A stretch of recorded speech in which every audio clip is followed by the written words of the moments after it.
بسم الله الرحمن الرحيم.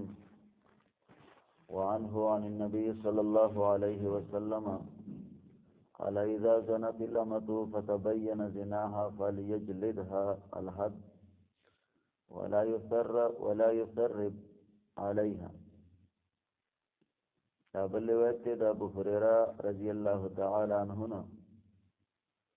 دوی نبی صلی الله علیه وسلم او فرمایل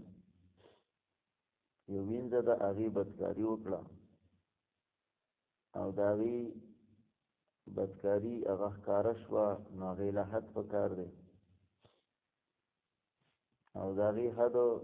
د آزادې زنانه په نسبت باندې نیم دی بلکې د هغې طلاق هم نیم دي مطلب دا دی چې دوو طلاقو سره هغه مغلظه ګرځي او دارنګې چې کوم دی نو حد هغه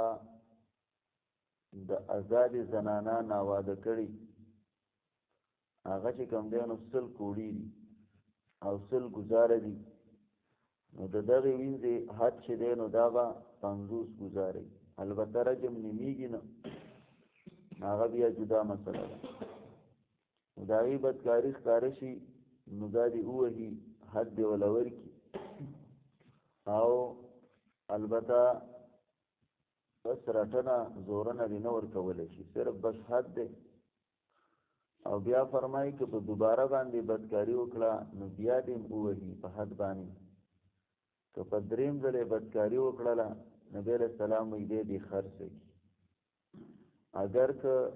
د ویښتو یو رسۍ ولي نه په هغې باندې دې خرڅه کړي مطلب ځان دې وزګار کړي بیا چې دې شي دې مالک سره بدکاري کوي بیا بل مالک سره نه کوي مثال طور باندې نو دې دې ځان وزګار کړي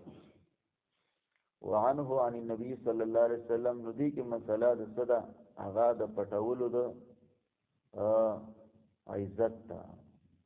چې وینځه ده بدکاري کړې ده او هغه بدکاري ښکاره شوله چې پټی ګوره د بدکارۍ دپاره 4 ګواهان دي د نورو مسایلو دپاره 2 ګواهان دي خو د دې دپاره 4 ګواهان دي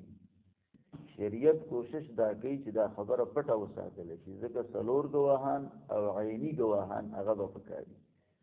چې کوم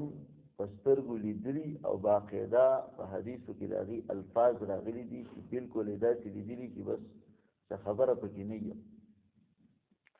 نو نبی علیہ الصلوۃ والسلام فرمایل اذا زنت الامه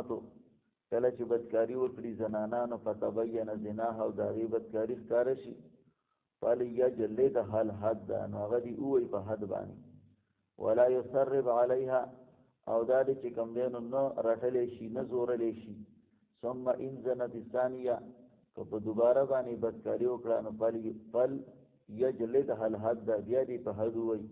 ولا يثرب عليها او دادي نه رټلی شي ثم ان زنت الثالثه کدریم ځلې بدکاري وکړه نو فلیبيعها خرڅ دي کی ولو بحبل من شعر اگر که په یو رسۍ باندې د ویښتونه او د وړونه الله رب العالمین